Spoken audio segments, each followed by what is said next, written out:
de competencia peruanos, ¿ya?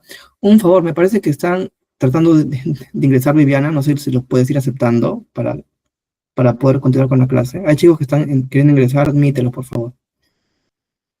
Luego tenemos el examen ENAM, que es el examen nacional de medicina, ¿no? Que lo damos todo para que nos puedan dar nuestro título de médico, si no, no puede ser médico en el Perú, ¿no?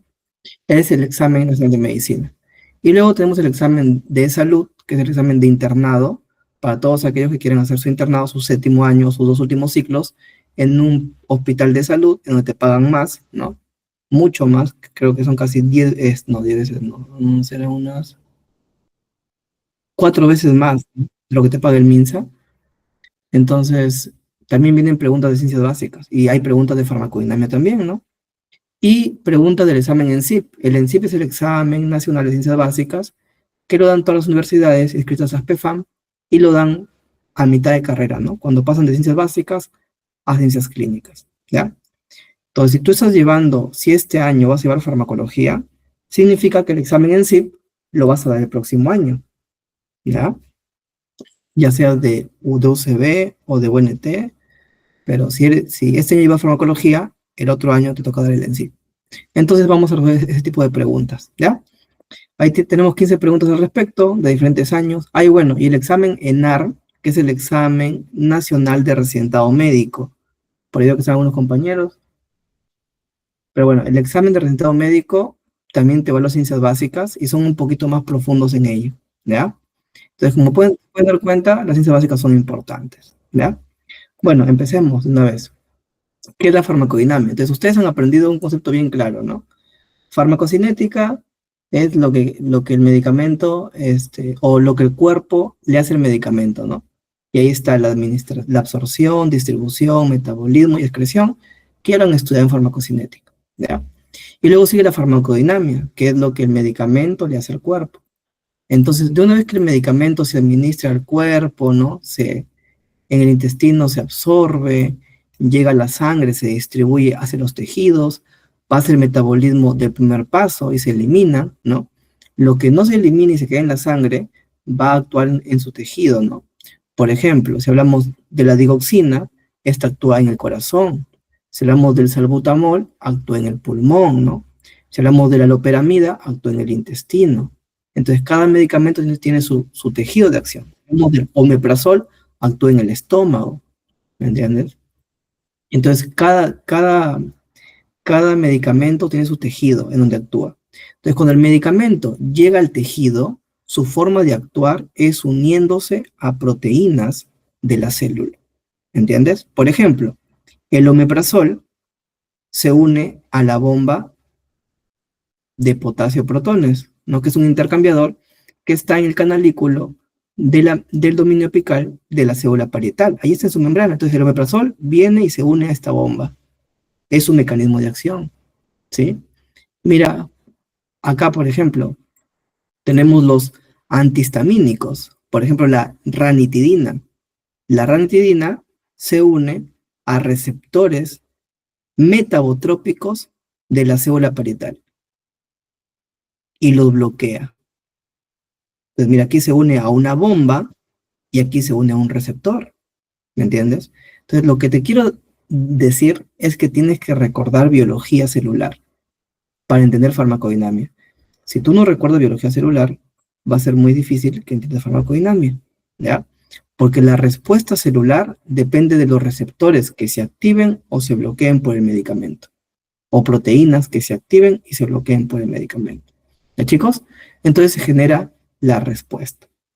¿Cómo hacía Andrade? Por ejemplo, si yo activo el receptor M2 del nodo sinusal del corazón, si yo lo activo, el corazón empieza a bajar su frecuencia cardíaca.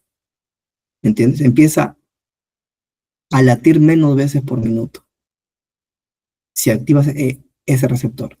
Pero si activas los receptores beta, el corazón va a latir más fuerte, aumenta la fuerza de contracción y aumenta la cantidad de latidos por minuto.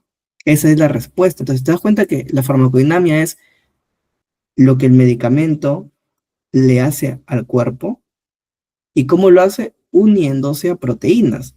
de la célula. Esas proteínas pueden ser bombas, pueden ser canales, pueden ser transportadores, pueden ser receptores, ya sea de membrana o receptores intracelulares. Hasta ahí, chicos. ¿Quedó claro el concepto de farmacodinamia? Todo lo que te he explicado es lo que se entiende cuando tú lees en los libros farmacodinamia, lo que el medicamento le hace al cuerpo. ¿Ya? ¿Sí se entendió? Pulgar hacia arriba se entendió, chicos. Rápido para ir avanzando. Listo. Entonces, ¿qué más tienes que conocer? A lo largo del curso de farmacología, tú vas a ir aprendiendo la ubicación de una serie de receptores y tienes que aprenderlo, ¿ya?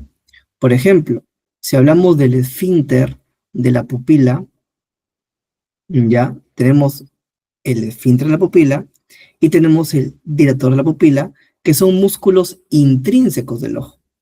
Tú cuando estudias el curso de anatomía, sabes que hay músculos extrínsecos y hay músculos intrínsecos. Los músculos extrínsecos son aquellos que se encargan de los movimientos oculares, ¿no? Recto superior, recto inferior, oblicuo inferior, recto medial, recto lateral, ¿ya? Pero los músculos intrínsecos son aquellos que están dentro de las paredes del globo ocular. Tenemos el músculo del cuerpo ciliar y tenemos los músculos del iris, ¿no? Que son dos, el esfínter y el dilatador. Entonces, estos músculos tienen sus receptores. Por ejemplo, el músculo ciliar tiene receptores muscarínicos, el dilatador, receptores alfa, y el esfínter, receptores muscarínicos de tipo M3, ¿me entiendes? Entonces, cada vez que tú das un medicamento, repito, cuando tú das un medicamento para bloquear a estos receptores muscarínicos, el esfínter ya no se contrae. Y si ya no se contrae, se va a dilatar. ¿Me entiendes? Se va a dilatar. Y eso hace que la pupila se haga más grande. ¿Cómo se llama eso? Midriasis. Entonces, en el campo oftalmológico, cuando queremos inducir una dilatación de la pupila, agregan unas gotitas que contienen al fármaco y ese fármaco bloquea estos receptores. ¿Entiendes? Entonces, tú tienes que saber cómo funciona el receptor muscarínico M3, porque eso es farmacodinamia. Para empezar, ¿qué tipo de receptor es? ¿Cómo hace que la célula se contraiga o se relaje? Eso tienes que saberlo y lo vas a aprender hoy, porque eso nos va a permitir resolver las preguntas de farmacodinamia. ¿Ya? Entonces, hasta ahí creo que ya quedó muy claro que el medicamento actúa en proteínas de la célula. ¿Sí? Pero no es el único mecanismo de acción. Y aquí vamos con la teoría. ¿Ya? El efecto farmacológico, o sea, cómo el medicamento actúa en el tejido, lo hace de dos formas. Lo que yo te he conversado es la forma específica, porque tú sabes, desde biología y desde bioquímica, que la unión entre una proteína y su ligando, ya sea receptor ligando o enzima sustrato, pero la unión entre moléculas es altamente específica, porque tienen que formarse enlaces, ya sea débiles o fuertes. Por eso que se llama una acción específica. Y aquí está lo que te comentaba, mira, los receptores.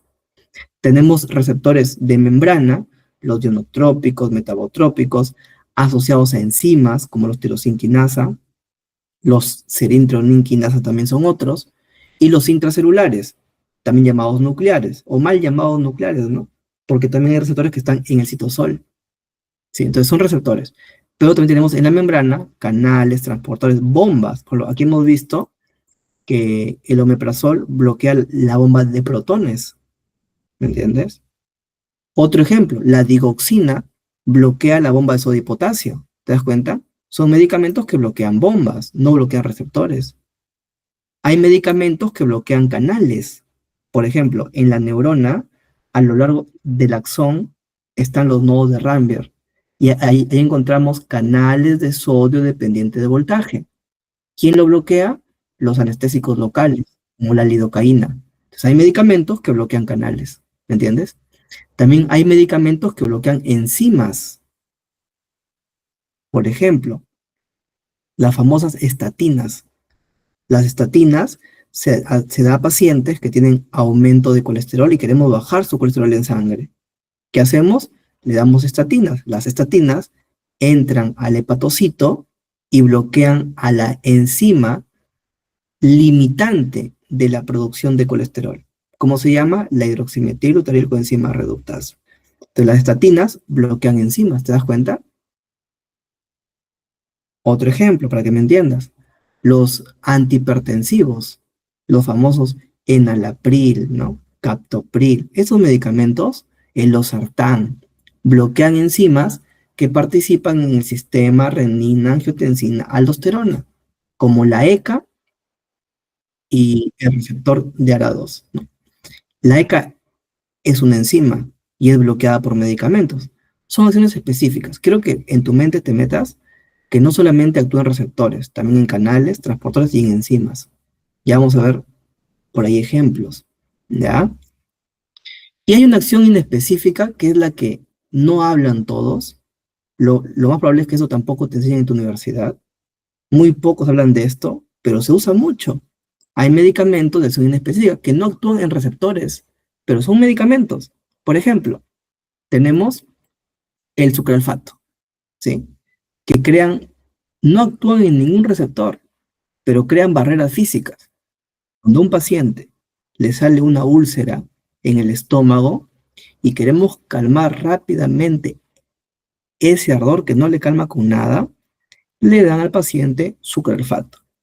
El sucralfato actúa como una barrera, como un moquito, ¿no? Así como una gomita que cubre toda la pared gástrica y tapa a la úlcera.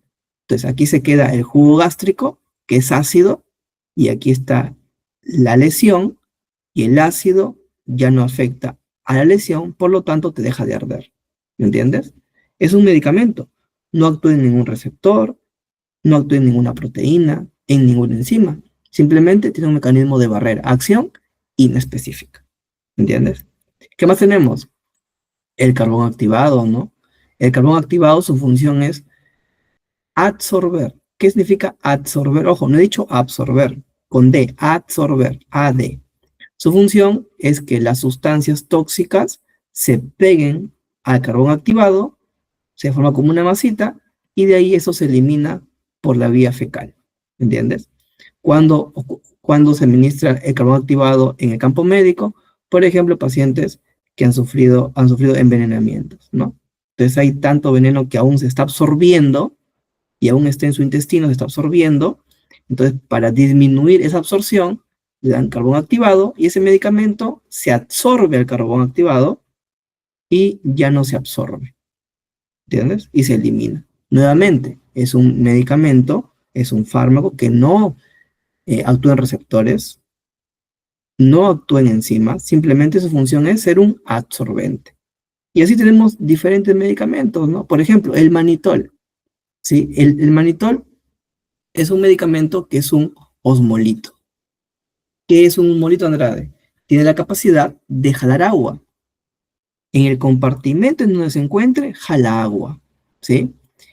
Por ejemplo, el manitol, que a veces se utiliza cuando hay accidentes cerebrovasculares, para bajar la presión intracraneal, lo que hacen es dar manitol, el manitol llega a las arterias cerebrales y estando dentro de la arteria, jala agua del cerebro. Y eso hace que el cerebro que está edematizado disminuya en volumen y con eso disminuimos la presión intracraneal. Nuevamente, no actúa en ningún receptor ni nada. Su función, ser osmolito. Y así, chicos. ¿Ya? Entonces, acción específica, acción inespecífica. Y bueno, aquí está algunas cosas que ya hemos conversado. ¿Sí? Mira, este es otro medicamento de acción inespecífica, la colestiramina. Yo te comenté, te dije, una forma de disminuir el colesterol en un paciente es dando estatinas, que es un medicamento de acción específica, actúa en una enzima. La pregunta puede ser así, ¿ah? Mira, te pueden colocar en una pregunta de examen de competencia, ¿ya? Viviana, creo que están queriendo ingresar, acepta, por favor. Te puede...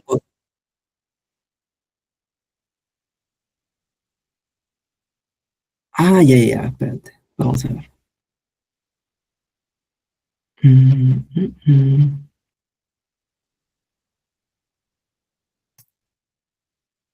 Ya, ya está, listo. Así. Ya. ¿Todo bien ahora? Sí, ¿no? ¿Y bien? Ya.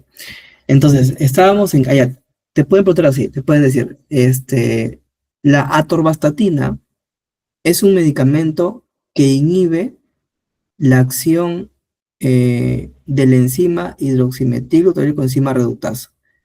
De acuerdo a la farmacodinámica, esta acción es de tipo, y la clave va a ser específica, pues, ¿no? Es específica porque se une a una enzima.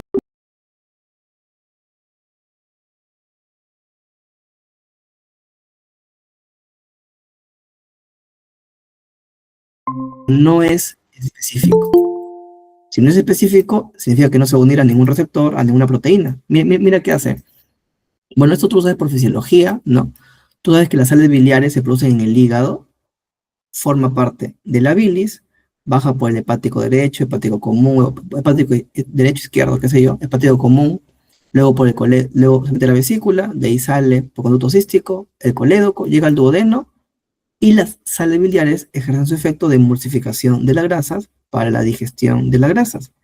De una vez que cumple su función, de una vez que trabaja, se va a reabsorber y regresa por la circulación enterohepática hacia el hígado, ¿sí? ¿Qué hace la colestiramina? La colestiramina retiene las sales biliares en el intestino. O sea, tú tomas colestiramina y en el intestino se une a las sales biliares y las sales biliares se eliminan por las heces fecales. Ya no se reabsorben. Te das cuenta que no actúa en ninguna enzima, en ningún receptor, solamente se unió y se eliminó. Casi como el carbón activado, ¿no? Algo parecido. ¿Y esto qué ventaja tiene? Como las sales biliares ya no se reabsorben, entonces el hígado tiene que producir nuevas sales biliares. Y para producir sales biliares utiliza el colesterol que está en la sangre. De esta manera, el colesterol en la sangre empieza a bajar. ¿Te das cuenta? Es otro mecanismo para bajar el colesterol en la sangre, pero un mecanismo inespecífico. ¿Ya? Entonces, con eso creo que quedó claro mecanismo específico y mecanismo inespecífico. ¿Ya? Bueno, esta imagen es una imagen muy interesante que te resume todos los mecanismos específicos que hemos estudiado. Entonces, hay medicamentos que actúan en bombas. Ya te he dado ejemplos. El omeprazol, bomba de protones. La digoxina, bomba de sodio y potasio.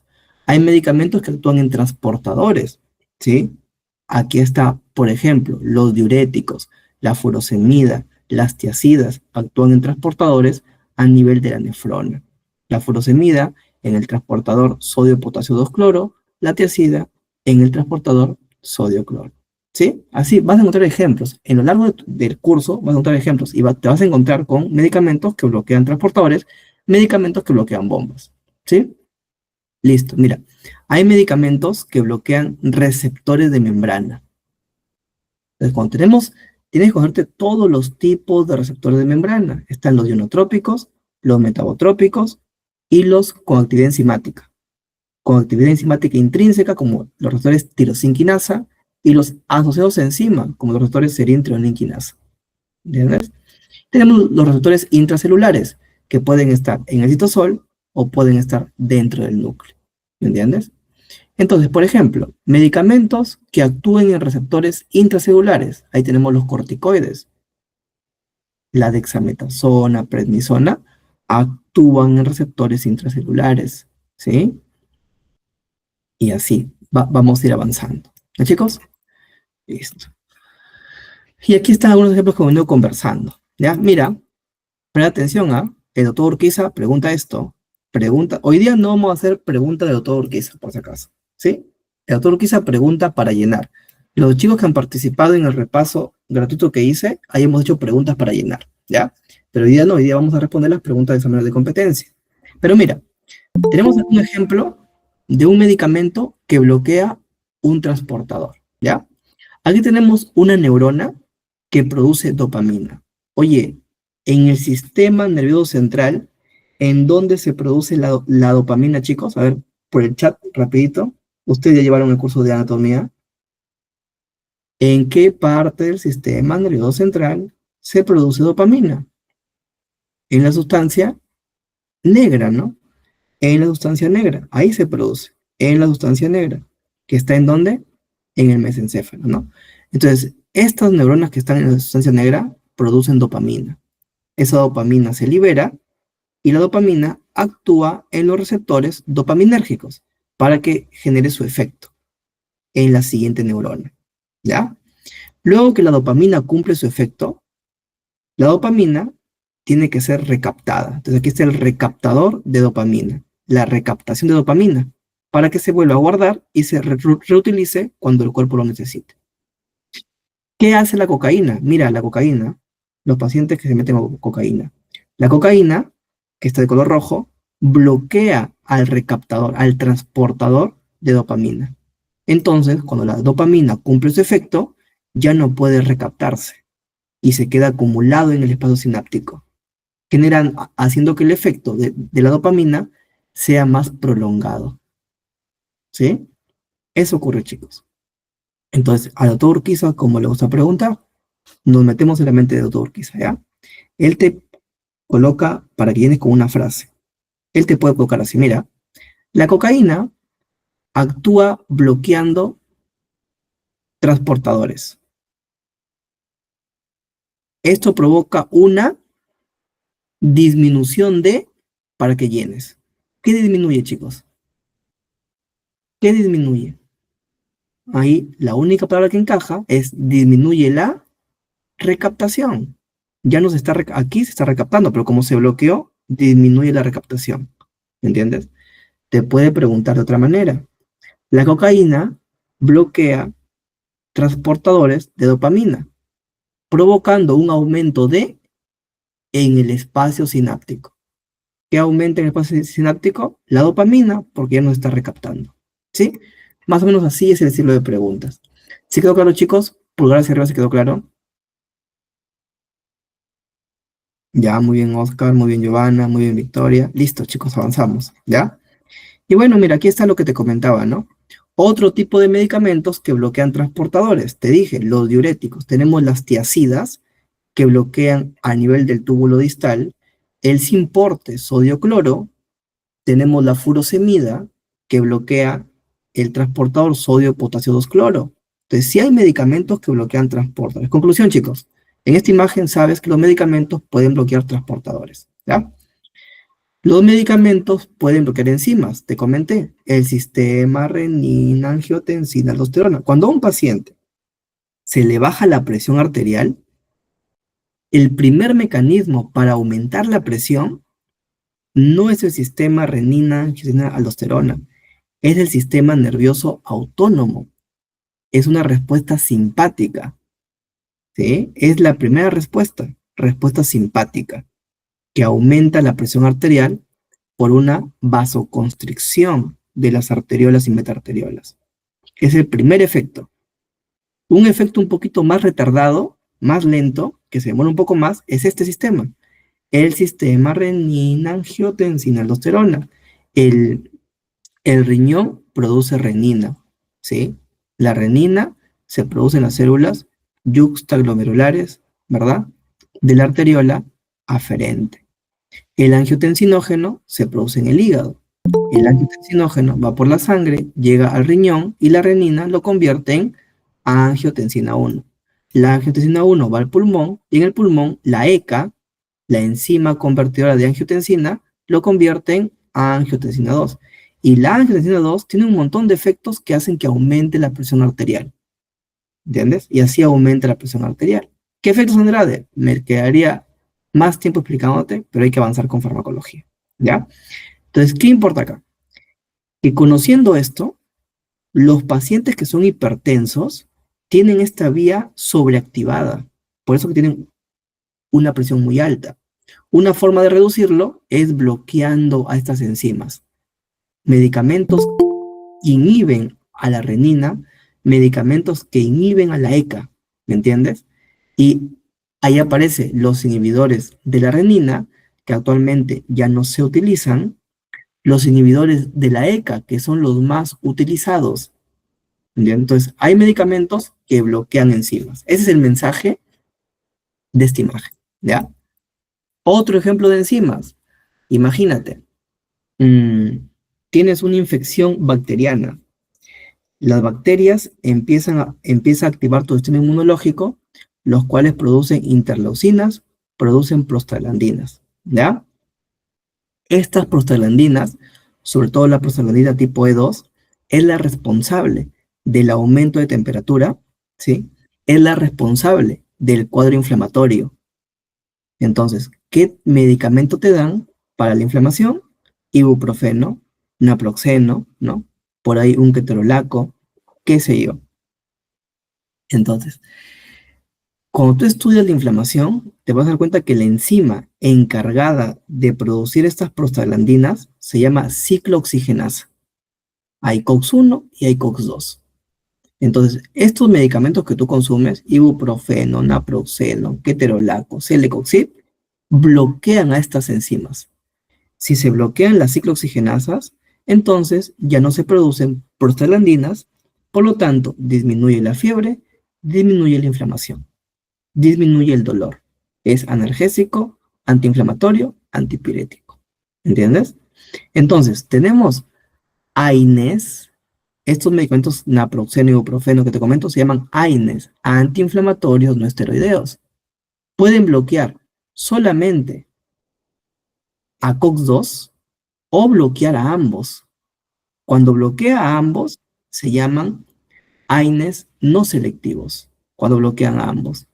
Pero cuando bloquea solamente a COX-2, se llama AINES selectivo, ¿sí? Entonces ahí, nuevamente, repito, es altamente específico.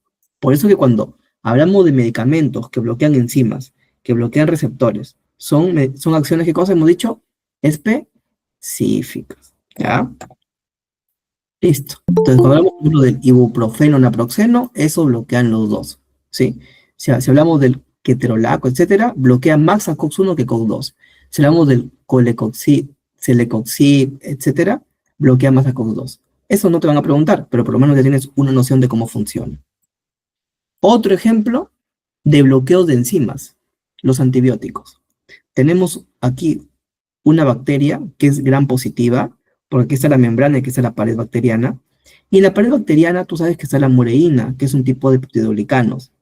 Y la mureína, perdón, el peptidoglicano, para que esté más rígido, requiere una unión entre los péptidos, una transpeptidación. ¿Quién hace esa reacción? Una enzima que se llama transpeptidasa. Si esta enzima estuviese bloqueada, ya no se forma el enlace y la pared se desestabiliza. Una pared inestable hace que la bacteria sea permeable. Entre agua, la bacteria se hincha, revienta y muere. Basados en ese mecanismo, aparecen los famosos antibióticos llamados betalactámicos. ¿Sí? Los betalactámicos son un grupo de medicamentos que bloquean a la transpeptidasa y hace que la pared se desintegre. ¿Entiendes?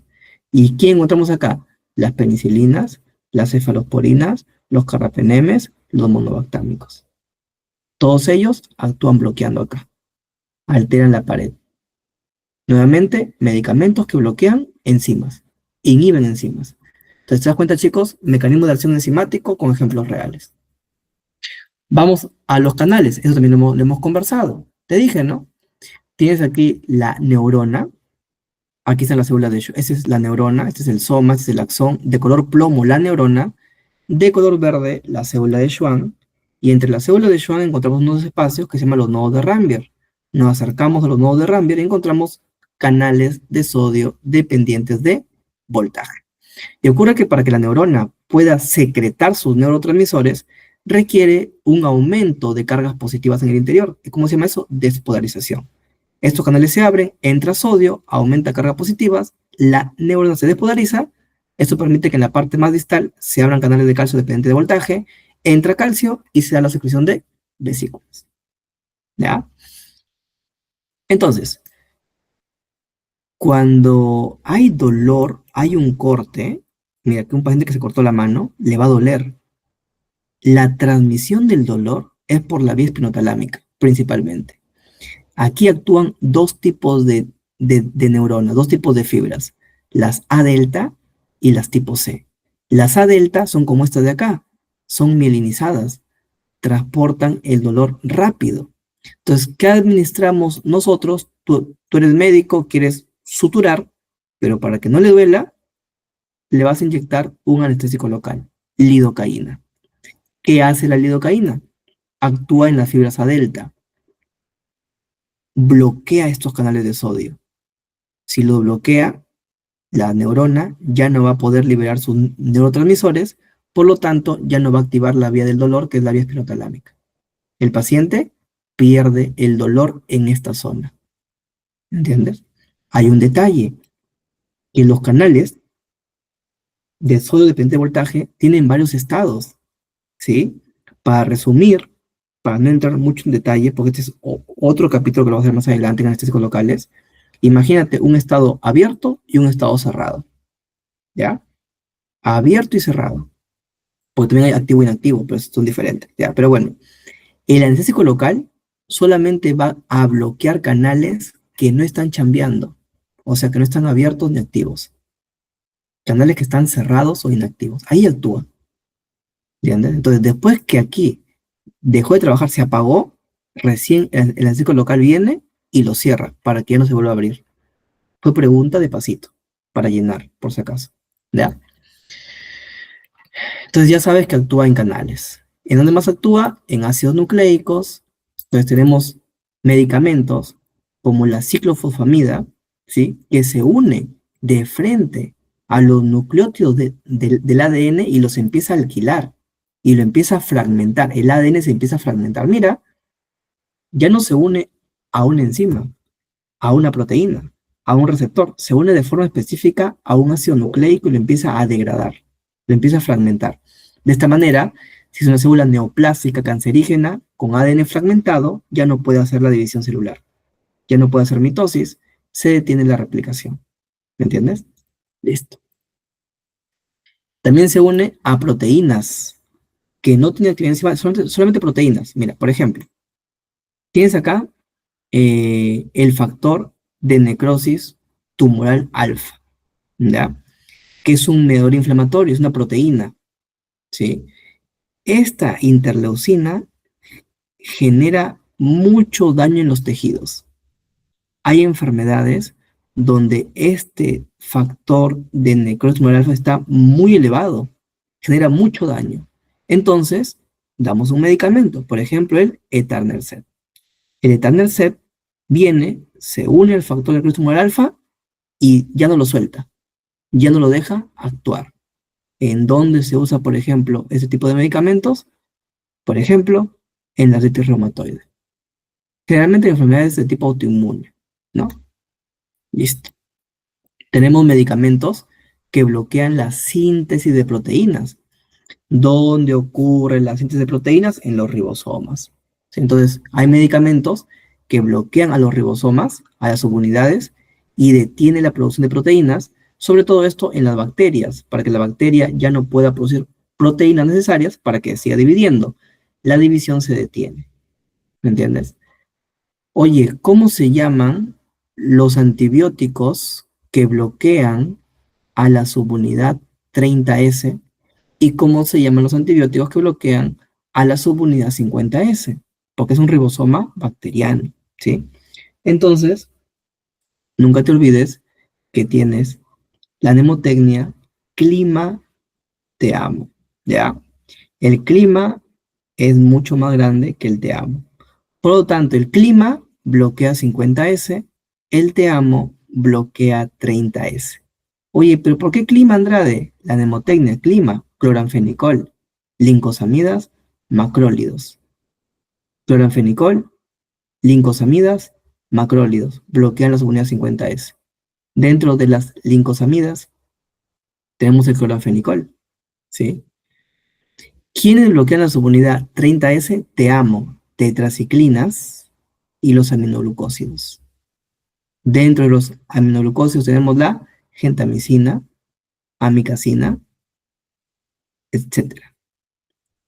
No olvides, tetraciclina, fue pregunta de pasito, ¿ya? Detiene la síntesis de proteínas, bloqueando la subunidad 30S.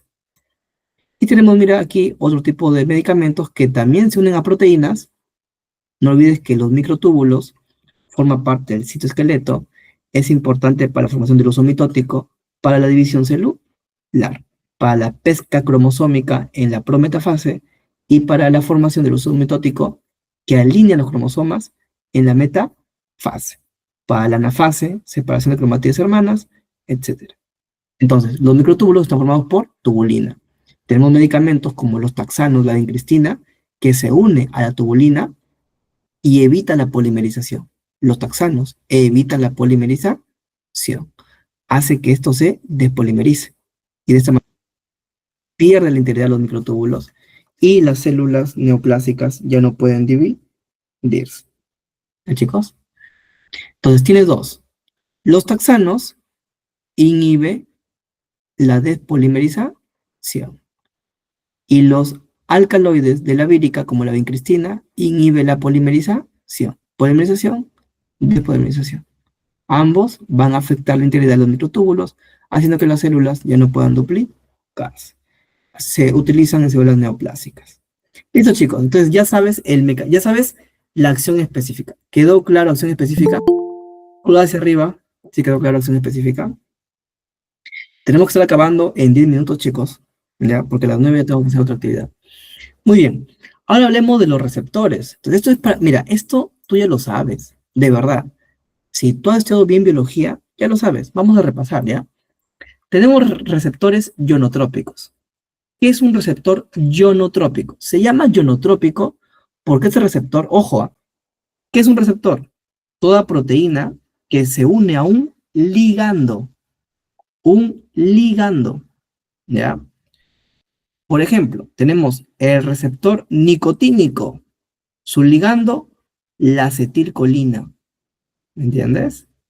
Entonces, receptor, ligando. Siempre, todo receptor tiene su ligando. Receptor tirosinquinasa. Su ligando, la insulina. ¿Me entiendes? Todo receptor tiene su ligando. Ahora, ¿cuándo se llama receptor ionotrópico? Cuando este ligando se une y el receptor se abre y permite ojo, no he dicho entrada, he dicho el paso de iones. Porque pueden salir y pueden entrar. Pueden entrar o pueden salir. O los dos. Permite el flujo de iones. Eso se llama receptor ionotrópico. ¿Ya?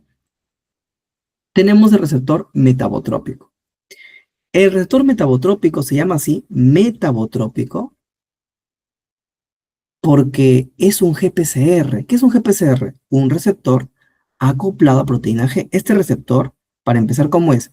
Atraviesa, chicos, 7 veces la membrana. Es una sola subunidad proteica. Tiene un dominio extracelular, transmembrana e intracelular, como todo receptor de membrana. El ERA también. Extracelular, transmembrana, intracelular. En el dominio intracelular está unido a una proteína G. Por eso se llama receptor acoplado a proteína G. También llamado en sus siglas GPCR o conocido como receptor metabotrópico. ¿Ya?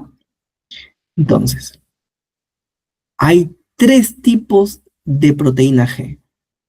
Proteína GQ, proteína GI, proteína GS. Hay un cuarto tipo, pero no tiene acción farmacológica, ¿no? Que es la famosa transducina, ¿no? Pero es otra historia. Pues nos quedamos con 3. GQ, GS, GI. Estas proteínas, chicos, estas proteínas que no son receptores, ¿eh? Están por dentro. Para que esta proteína G se active, tiene que activarse este receptor. Esta proteína G es trimérica, tiene 3 subunidades, alfa, beta y gamma. Ya lo vamos a ver después, ¿ya? Pero por lo menos ya sabes que es un receptor metabotrópico. Luego tienes un receptor con actividad enzimática.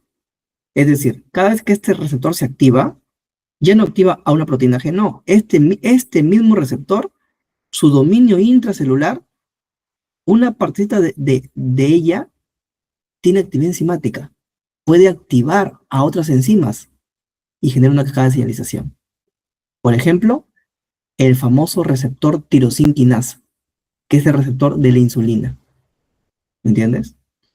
No contento con eso, hay receptores que no tienen actividad enzimática intrínseca, como el tirosinquinasa. Hay otros receptores que están asociados a enzimas. Y las enzimas tienen actividad tirosinquinasa, como por ejemplo el receptor de los JAK-STAT. Y hay otro tipo de receptores que están acoplados no a tirosinquinasa, sino a enzimas llamadas serintreonquinasa. Independientemente de eso, están asociados a enzimas o el mismo receptor es una enzima, pues receptor-enzima. ¿Entiendes? Así funciona, ¿ya? Y los receptores intracelulares, que pueden ser citosólicos, como el receptor de glucocorticoides, que es citosólico, o ya puede estar dentro del núcleo, como el receptor de retinoides, que ya está dentro del núcleo, como el receptor de vitamina D, que ya está dentro del núcleo. ¿Me entiendes? O pueden ser receptores que están en ambos lados, tanto en el citosol como en el núcleo, como el receptor de estrógenos, que está en ambos lados. ¿Ya? Listo, chicos. Ahora vamos con los ejemplos y la velocidad de acción. Presta atención. A estos receptores lo llaman receptores de grupo 1, de grupo 2, de grupo 3, de grupo 4. ¿Y por qué lo ponen en grupos de Andrade? Por la respuesta. ¿Cuál es la respuesta acá? Abrir un canal que entre en iones. Si entran cargas positivas, la neurona se despolariza. ¿Qué significa eso? Que va a liberar sus vesículas, sus neurotransmisores, y va a activarse. Si al contrario, en lugar de ganar cargas positivas, pierde cargas positivas y o gana cargas negativas, la neurona, en lugar de despolarizarse, se hiperpolariza. Imagínate, se abre y entra cloro, cloro, cloro, cloro, cloro, ion cloruro, es negativo. La neurona se hiperpolariza, deja de funcionar, se inactiva. Este efecto, chicos, es el más rápido de todos. Segundos, mira, milisegundos, perdón. Milisegundos, es muy rápido. Receptor metabotrópico es un poquito más lento que el ionotrópico. Se demora segundos. El receptor tirosinquinasa o acoplados a enzimas demora un poquito más que el metabotrópico, minutos. Y este de acá, los intracelulares son los más lentos, horas o días. ¿Y por qué es el más lento? Por el tipo de respuesta. Tú sabes que los receptores intracelulares tienen un dominio de unión al ADN. Y si no lo sabes, revisa tu Albers. Ahí está.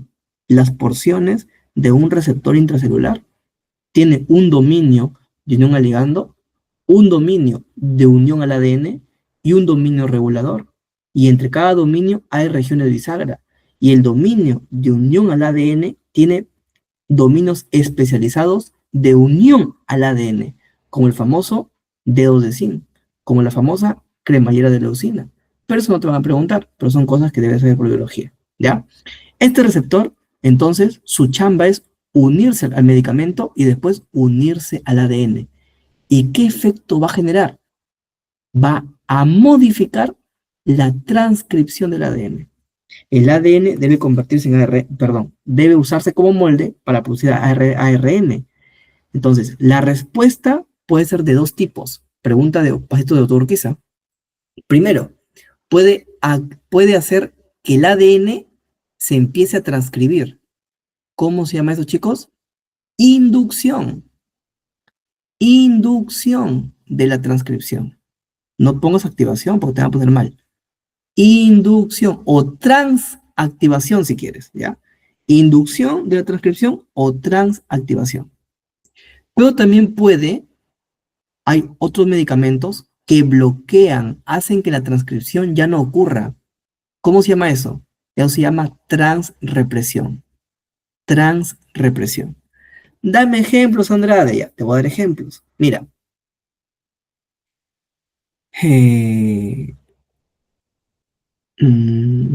La espironolactona.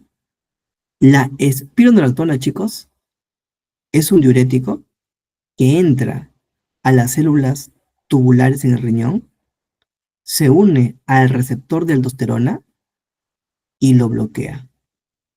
Al bloquearlo, este receptor hace transrepresión. Ya no se expresan los genes de las proteínas que son expresados gracias a la aldosterona. Hace transrepresión. ¿entiendes? ¿Cuáles son, Andrade?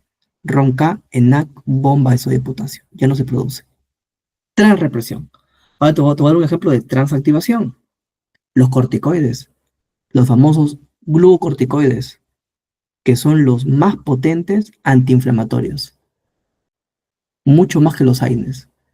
Cuando tú tomas un corticoide, imagínate, tú tomas un AINE y no te pasa la inflamación, el siguiente escalón son los corticoides, dexametasona, prednisona. No te automediques, te estoy dando la información nada más para que sepas.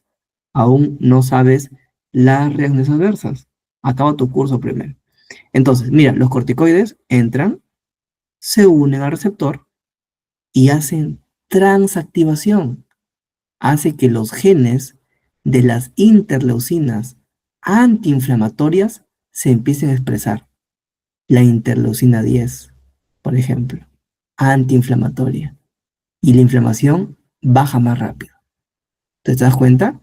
Puede hacer transactivación, pero su efecto es mucho más lento. Porque mira, tiene que primero producirse el ARN, luego el ARN tiene que procesarse, corte y empalme, splicing, colocar su caperuza, su cola polia, y de ahí hacer la exportación, salir por el complejo nuclear. Afuera tiene que unirse el ARN de transferencia con el aminoácido, por la enzima aminoácido ARN de transferencia sintetasa, luego unirse todo al ribosoma, su unidad menor, su unidad mayor, y luego empezar a producir la proteína. Es una respuesta mucho más lenta. Por eso que demora horas, días. Cambio acá, se abre y entra rapidito. ¿Me entiendes? Listo, chicos. La respuesta de los metabotrópicos es con segundos mensajeros. Con segundos mensajeros. Eso hace que sea más rápido que estos receptores de acá. Aquí no hay segundos mensajeros. Aquí sí hay segundo. Fue pregunta de examen también. Te digo los segundos mensajeros. Después te explico cómo. Si es la proteína GS, el segundo mensajero es el AMP cíclico. Si es la proteína GQ, el segundo mensajero es el calcio, el IP3 y el deacilglicérido. Son segundos mensajeros. Esos segundos mensajeros son los que hacen el efecto. ¿Sí? En cambio, estos receptores que están asociados a enzima o tienen actividad enzimática intrínseca, activan vías enzimáticas, como por ejemplo la vía de las MAP quinasas, que al final la proteína ERK entra al núcleo y aumenta la expresión de genes. ¿Me entiendes? Por eso que es un poco más lento que el de acá. ¿Ya? Vamos con los ejemplos.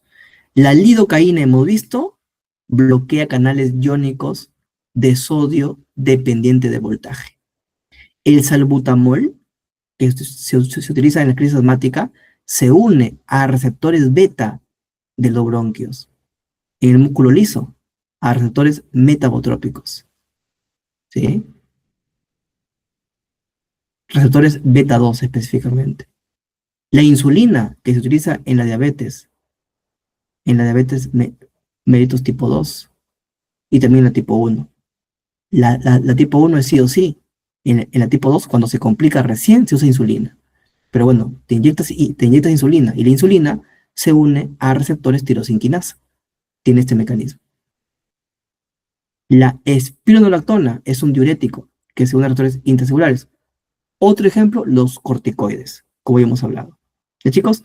Todo lo que hemos hablado, vamos ahora a profundizar un poquito más. Hasta ahí, ¿quedó claro los tipos de receptores? Chicos, pulgar hacia arriba, ¿se quedó claro? Creo que no vamos a ir hasta las 9:10, ¿sí? Los demás, estamos más de 15 en sala y solamente 4 han levantado la mano. Ya, listo. Ahora, presten atención, ¿no?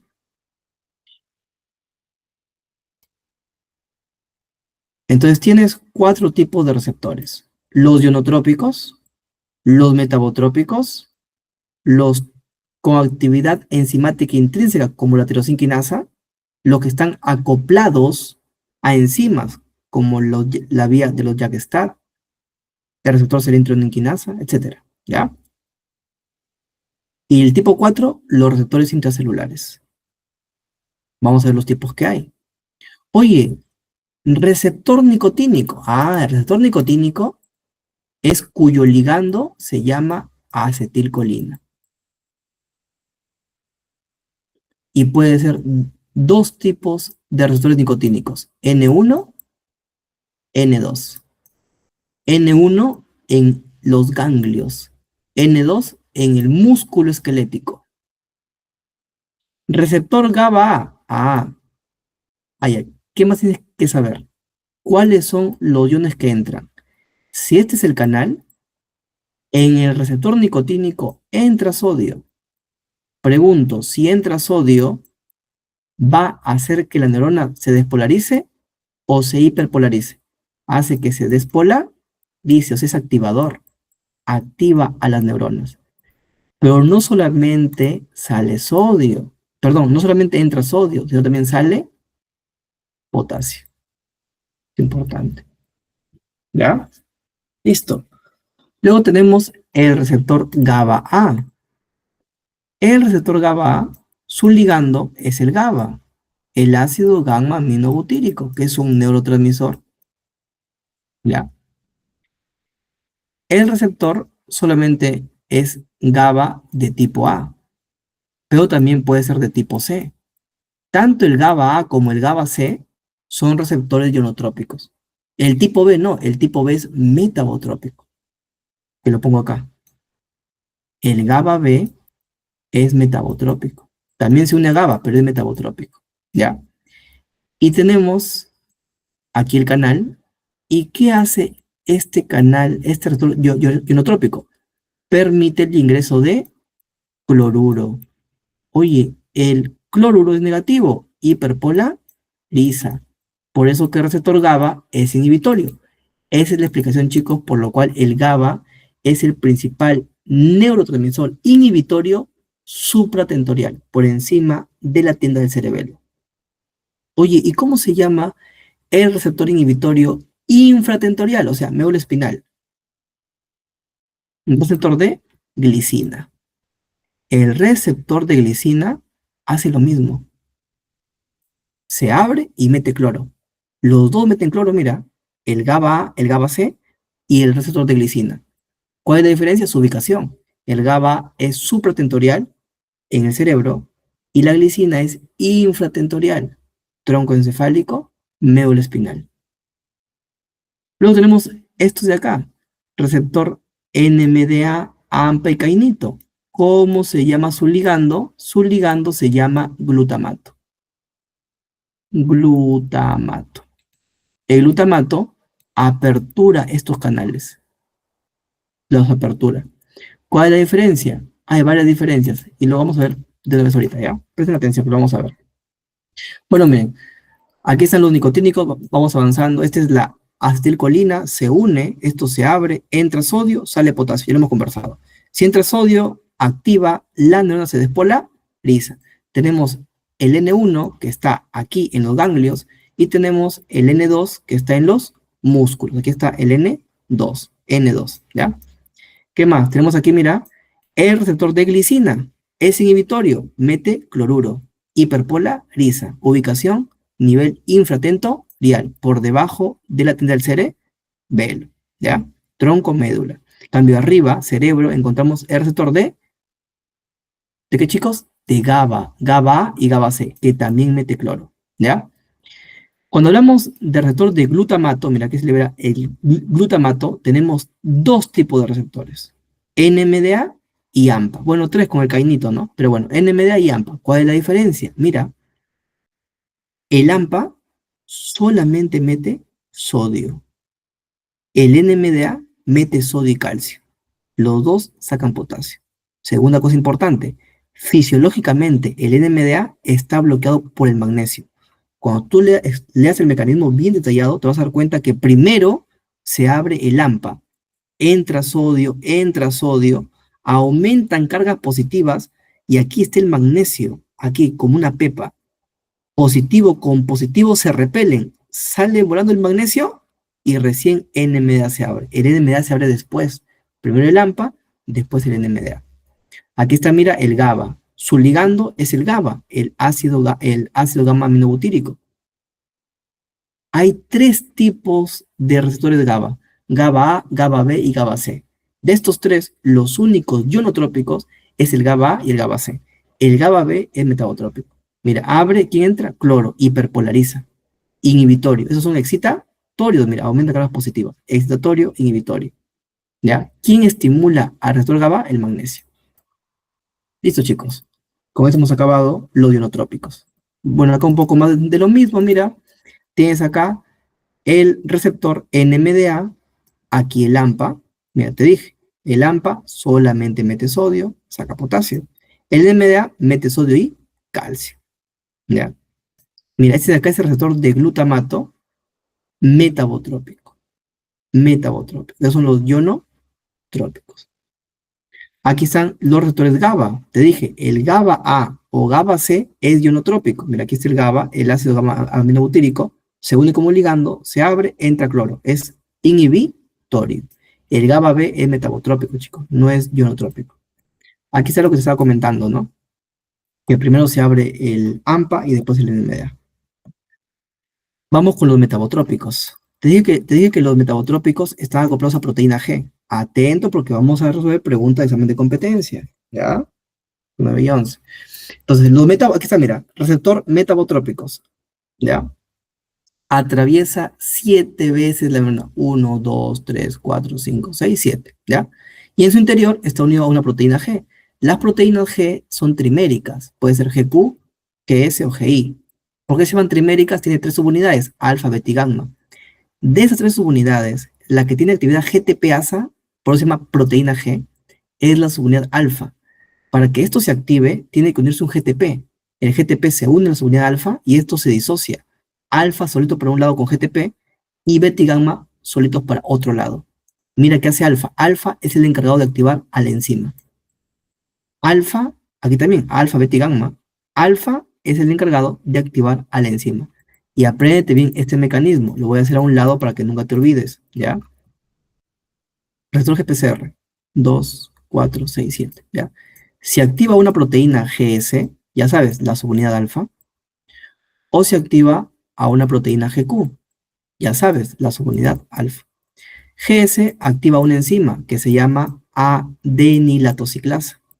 GQ activa una enzima diferente que se llama fosfolipasa C. La enzima adenilatociclasa convierte al ATP en AMP cíclico.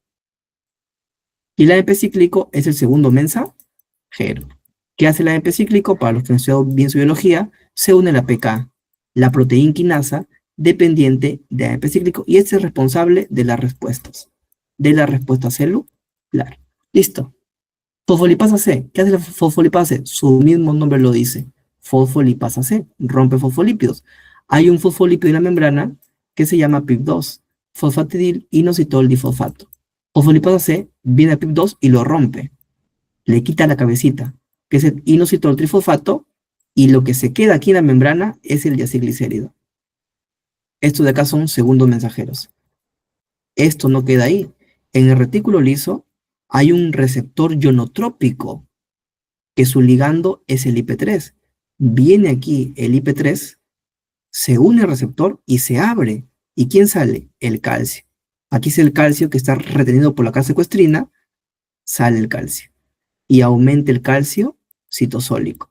Este de acá es el otro segundo mensajero. Hay 3 segundos mensajeros, IP3, diacilglicérido, calcio. El calcio puede tener 2 funciones dependiendo de la célula en la cual se encuentra. Dependiendo de la célula en la cual se encuentra. Si está en el músculo liso, se une a la calmodulina, forma el complejo calcio-calmodulina. ¿Cuándo ocurre eso? En el músculo liso. ¿Sí? ¿Qué más ocurre? El calcio se une a la PKC, proteína quinasa, ya no este PKC, proteína quinasa depende de calcio, la cual está en la membrana unida al diacilglicérido, y así se activa PKC, que genera la respuesta celular. Si estuviésemos en el músculo estriado, el calcio se une a la troponina C, para la contracción muscular. ¿Me entiendes? Listo, chicos. Ahí lo tienes. ¿Y qué hace la GI Andrade? Ah, ya, si se activa un GPCR que está acoplado a GI, nuevamente, la subunidad alfa bloquea a la enzima D-nitrotociclasa, por lo tanto, baja el AMP cíclico, baja la pK. Es inhibitorio. ¿Ya? Listo, chicos. Ahí tiene la función. Un dato interesante. GI, la subunidad alfa, no solamente bloquea la enzima AD-nitrociclasa, la subunidad beta-gamma abre canales de potasio. Sale el potasio, la célula pierde cargas positivas y la neurona se hiperpolariza. Esto ocurre en el nodo sinusal. Cada vez que se libera acetilcolina en el nodo sinusal del corazón, se activa el receptor muscarínico M2, que está acoplado a GI. Se abren canales de potasio, sale potasio, la célula nodal pierde cargas positivas, se hiperpolariza y se inactiva. Por eso que el corazón baja sus latidos, baja su frecuencia cardíaca. ¿Ya? Muy pregunta en el examen. Listo, chicos. Y aquí tienes lo que tienes que saber, mira. Receptores de acetilcolina muscarínico. Oye, ya conoces dos tipos de receptores de acetilcolina, nicotínicos y muscarínicos. Los nicotínicos son los ionotrópicos, esos que están acá, nicotínicos. Y ahora vemos a los muscarínicos. Los muscarínicos son metabotrópicos. Son 5. Los impares acoplados a GQ aumentan el calcio y los pares 2 y 4 acoplados a GI son inhibitorios. ¿Entiendes? No existe receptores nicotínicos, perdón, receptores colinérgicos, o sea, por acetilcolina.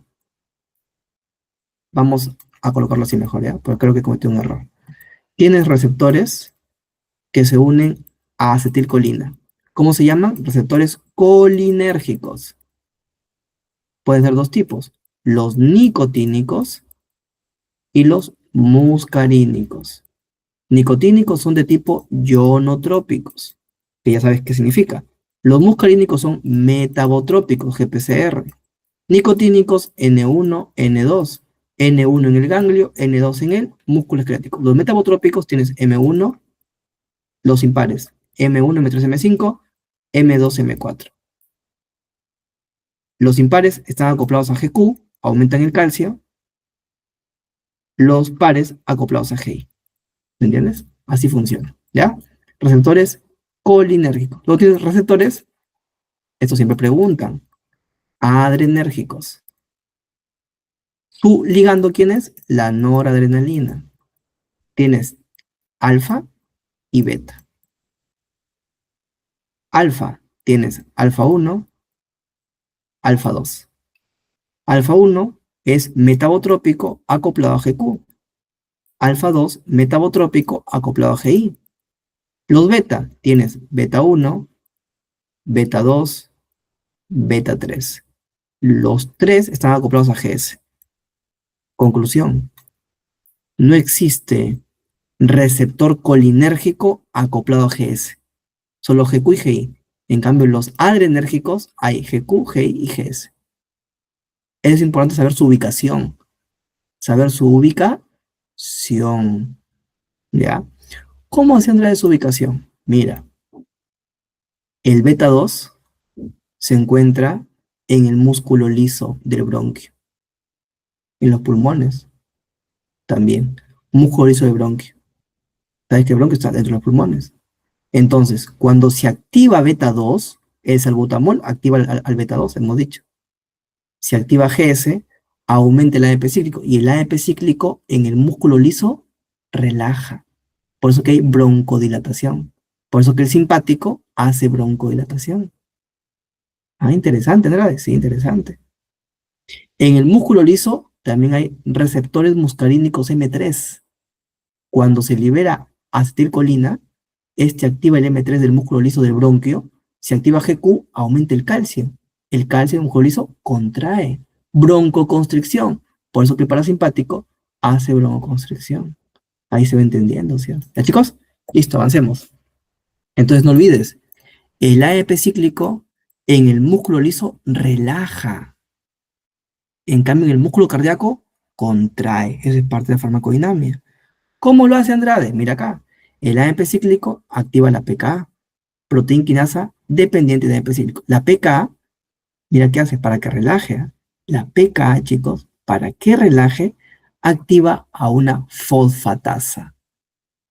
La fosfatasa elimina el fosfato activador de las miocinas. La miocina se inactiva, sin fosfato se inactiva. Se enrolla de nuevo, ya no hay ciclo miocina-actina, la célula se relaja. Es un mecanismo de acción de los 5 mecanismos que hay, de la APK, por si acaso. ¿Ya? En cambio, el calcio contrae, pues, ¿no? ¿Cómo contrae, Andrade? Ya te dije, el calcio de musculio se fusiona a la calmodulina, el complejo calcio-calmodulina activa a la quinasa de cadena ligera de miocina, esta fosforila la miocina fosforilada se activa y la miocina ya quedó activa. Ahora falta activar a la actina. ¿Cómo se activa? El complejo calcio-calmodulina saca el caldesmón que está en la actina y la actina se activa. Los dos activos, actina y miocina, se da la contracción, la célula se contrae. Listo, chicos. No olvides los receptores. Aquí está lo que te comentaba, mira. Receptores con actividad intrínseca, enzimática o asociado a enzimas. Tienes el receptor tirosinquinasa, que su dominio intracelular es una enzima. ¿Y quién es su ligando? La insulina y el factor de crecimiento similar a la insulina. ¿Ya, chicos? Pregunta de examen. ¿Por qué? De todo lo que está acá, insulina es muy utilizado. Lo demás no te van a preguntar nunca en ningún examen de competencia, porque son menos utilizados, por si acaso. Aunque el de acá preguntó el doctor Urquiza. Ya vamos a ver por qué, ¿ya? Receptor de citoquinas, vía de los JAK-STAT. En este caso, este receptor no tiene actividad intrínseca, pero está asociado a una enzima, ¿sí? Que es la quinasa JAK, ¿ya? Su ligando, hormona de crecimiento y prolactina. ¿Ya, chicos? Las únicas hormonas hipoficiarias que se unen a receptor de citoquinas. Las demás hormonas hipoficiarias son GPCR, por si acaso. Son GPCR. Las demás hormonas hipoficiarias se unen a GPCR. Y aquí está el receptor serin-treoninquinasa de la vía de los JAK-SMAD. Su único ligando, factor de crecimiento transformante, beta. Aquí tienes, mira, el BEF, el factor de crecimiento del endotelio vascular que se utiliza en terapia antineoplásica. Su receptor, chicos, es un receptor de tipo tirosinquinasa, igual que el de la insulina. Pregunta de examen. No olvides, tienes también aquí el interferón gamma, su receptor, vía de los JAK-STAT, ¿sí? Ese también es utilizado en la hepatitis B de tipo crónica, por si acaso. Y no es de primera línea, no es un fármaco que se utilice ya. Hay medicamentos que se usan antes. Si eso falla, recién se utiliza interferón alfa. Aquí es lo que te comentaba, mira, receptores intracelulares, los corticoides, ¿no? Prednisona, dexametasona, etcétera, ¿ya? Puede hacer transactivación o puede ser transrepresión. Hace transrepresión de proteínas inflamatorias, transactivación de proteínas antiinflamatorias. Aquí es lo que te comentaba, mira, los estrógenos, receptor citosólico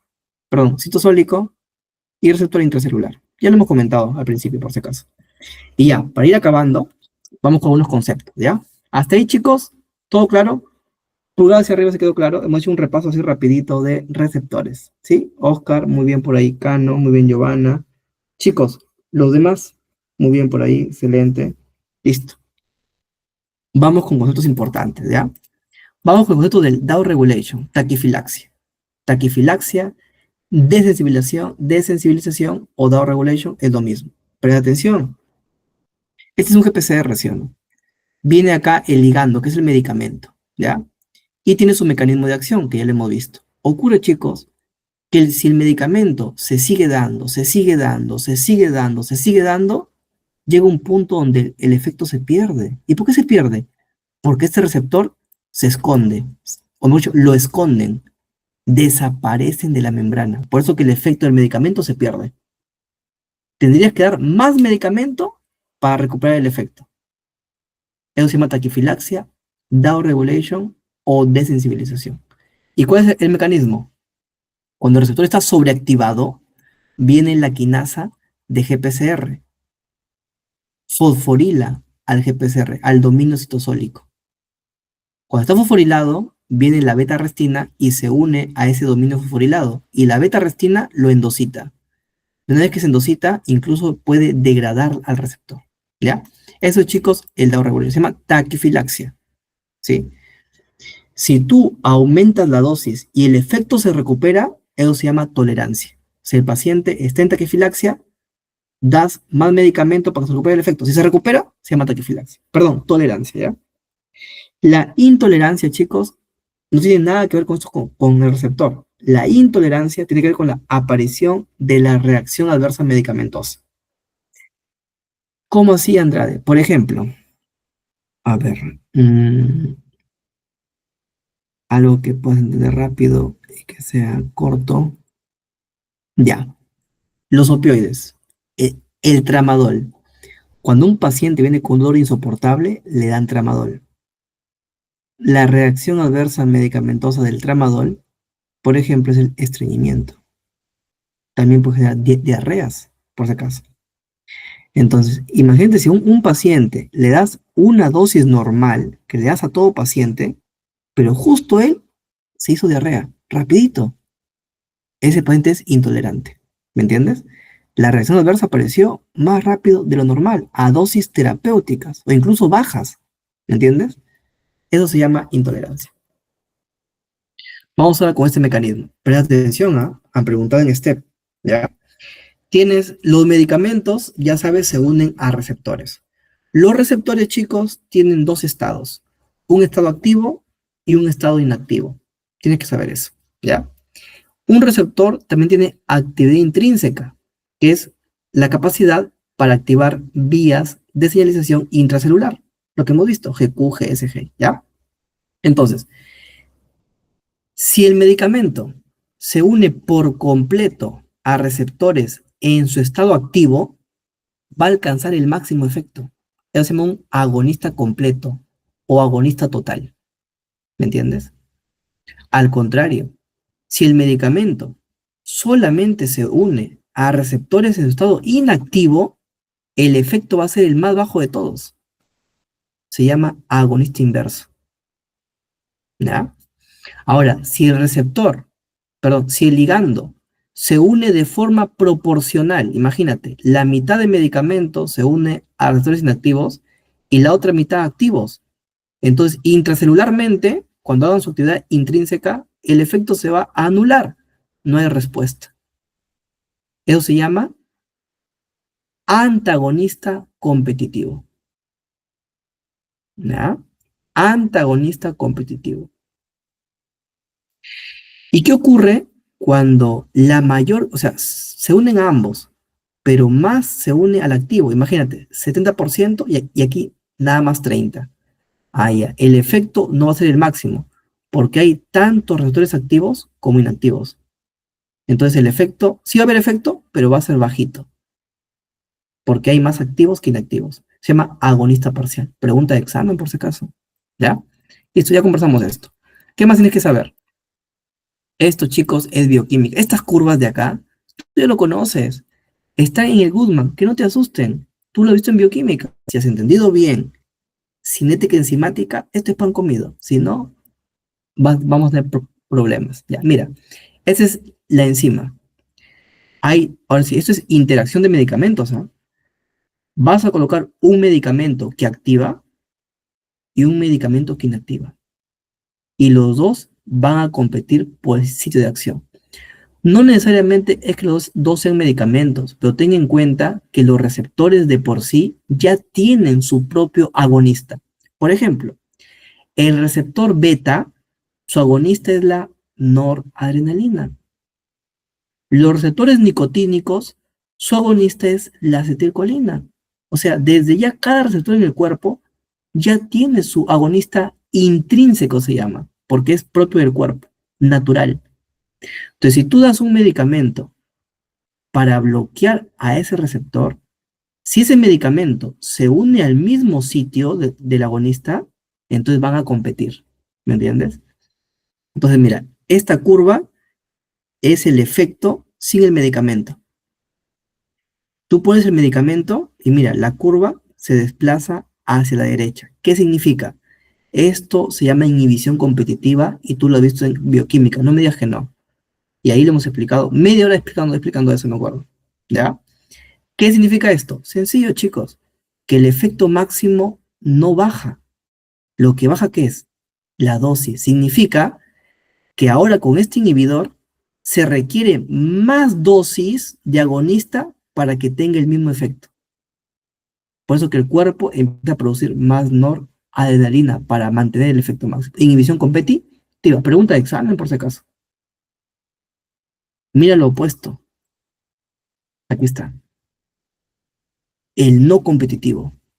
Antagonismo no competitivo. En este caso, tienes acá, mira, ¿qué va a pasar? ¿Te acuerdas? Baja el efecto máximo, porque es no competitivo. Ya no compiten por el mismo sitio. Se une a un sitio diferente y lo bloquea el receptor. Baja el efecto máximo. Y finalmente tienes el inhibidor alostérico. Me acuerdo clarito, te dije en bioquímica. El efecto alostérico es cuando el medicamento se une a un sitio diferente, pero puede comportarse como efector positivo o efector negativo. Se llama efector positivo cuando potencia el efecto del agonista. Efector negativo cuando baja el efecto. Entonces, mira, aquí tienes la potenciación. Imagínate, este receptor tiene su ligando y tú colocas un alostérico positivo. El resultado va a ser potenciación. La curva se va a ir para la izquierda. ¿Qué es la potencia? Si se da para la izquierda, ahora se requiere menos dosis, porque esto que es dosis, menos dosis para lograr el efecto. Eso se llama aumentar potencia. La potencia tiene que ver con la dosis. Pero si das un inhibidor, entonces la curva va a empezar a bajar, porque se une a un sitio diferente. Es como acá. No compite. Entonces baja el efecto máximo. Lo su pregunta de examen. No hay que memorizar, hay que entender nada más. Es bioquímica, chicos, ¿ya? Y aquí te pongo un ejemplo para que lo entiendas. Mira, este es el receptor ionotrópico metecloro. Este receptor GABA, o también puede ser glicina, ¿sí? Pero en este caso es el GABA. Entonces mira, aquí se une el GABA. Se une y el GABA, como es su ligando, lo abre. Porque es su ligando. ¿Me entiendes? Hay un grupo de medicamentos, chicos, que se llaman las benzodiazepinas. Y hay otros que se llaman los barbitúricos. ¿Ya? Mira qué hacen por ejemplo, el diazepam. El diazepam, tú tomas tu diazepam y te da sueño, te duermes. ¿Por qué? Porque activa los receptores GABA, entran cloro a las neuronas y las neuronas se apagan, se inhiben. ¿Me entiendes? Así funciona. Pero ojo, las benzodiazepinas no abren al canal. ¿Por qué no abren? Porque son alostéricos. No se están uniendo al sitio activo. ¿Me entiendes? Solo la benzodiazepina lo puede abrir. Entonces, ¿qué hace? Solo el GABA lo puede abrir. Entonces, ¿qué hace la benzodiazepina? Lo potencia el efecto del GABA. O sea, si no hay GABA, la benzodiazepina no lo va a hacer nada, porque es un alostérico. Entonces, viene el GABA, lo abre y la benzodiazepina lo potencia. Es un alostérico positivo. Entonces, ¿qué hace la benzodiazepina? Hace que el canal aumente su frecuencia de apertura. Si con el GABA se abría 2 veces, con benzodiazepina se abre 5 veces. Es un alostérico positivo. ¿Ya, chicos? Muy bien, y ya para ir acabando, hablemos de potencia y eficacia. Esto es muy sencillo. Mira, potencia tiene que ver con la dosis. Entonces, mira, tienes acá 2 medicamentos. Tienes diclofenaco y paracetamol. Esta curva, chicos, se llama la curva dosis-respuesta. Y se utiliza la curva sigmoidea. ¿Por qué no se utiliza recta? Porque la recta, chicos, es proporcional. El efecto ya se sabe cómo va a ser. Tú lo puedes predecir. Los fármacos no se comportan así. Los fármacos se comportan como una curva sigmoidea. Quiere decir que la respuesta es gradual. Vas aumentando el medicamento, aumenta el efecto. Pero llega un punto que llega a su techo. Y por más medicamento que agregues, se alcanzó el efecto máximo. Entonces se llama una curva sigmoidea o curva cuantal. La respuesta es gradual, como te das cuenta. Pregunta de examen, por si acaso. Entonces, mira, fíjate cómo tanto diclofenaco como paracetamol alcanzan el mismo efecto. Los dos te calman el dolor de cabeza. Pero ¿quién requiere más dosis para hacerlo? El paracetamol. El diclofenaco a bajas dosis. Eso significa que el diclofenaco es más potente que el paracetamol. Entonces, cuando tú tienes dos medicamentos, los dos tienen el mismo efecto, pero con un medicamento usas menos dosis, este es más potente. ¿Ya? Los dos te calman el dolor de cabeza, pero con el que usas menos dosis es más potente, y con el que usas más dosis es menos potente. ¿Ya? ¿Quedó claro el concepto de potencia? Pulgares arriba se quedó claro. ¿Qué es la potencia? Ya. Ahora, ¿cómo se explica esto? A nivel, a ver chicos, un reto, ¿ya?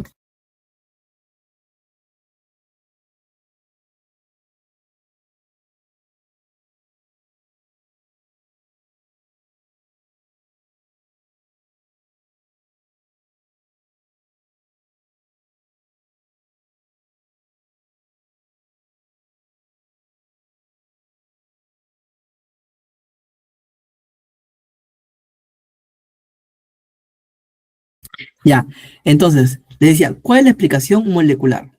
Sencillo, chicos, es la afinidad. Entonces, el diclofenaco se une con mayor fuerza a la enzima que el paracetamol. La respuesta es la afinidad, ¿ya? Entonces, la afinidad es la respuesta. El diclofenaco tiene mayor afinidad por la enzima que el paracetamol.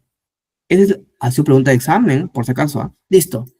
Ahora vamos con la eficacia. Y aquí viene un montón. Mira, tú vas a ver químicos, farmacéuticos, médicos, internos, residentes, diciendo eficacia, mira, a lo que no es eficacia, ¿ya? O confundiendo potencia con eficacia. Por ejemplo, mira, tienes aquí dos diuréticos, la furosemida y la hidroclorotiazida.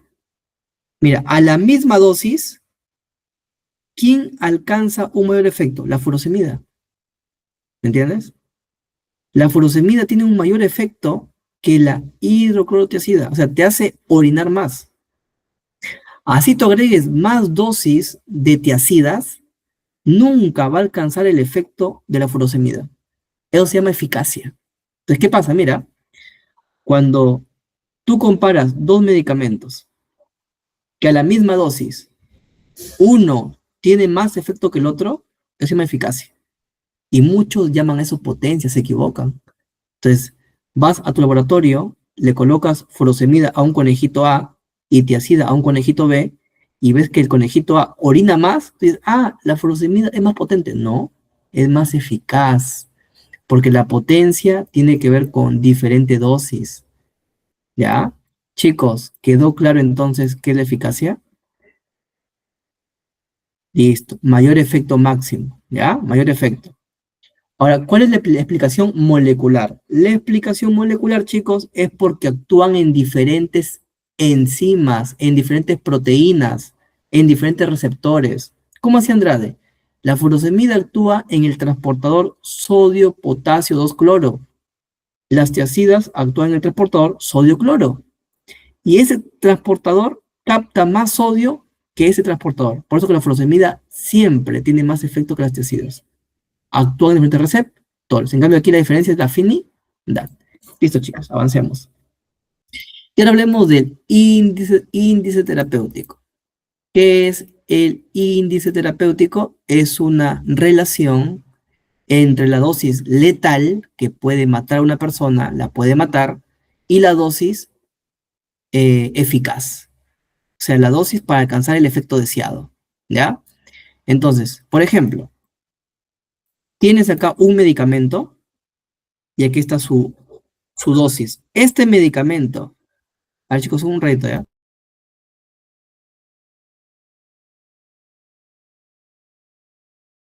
Ya, ahora sí.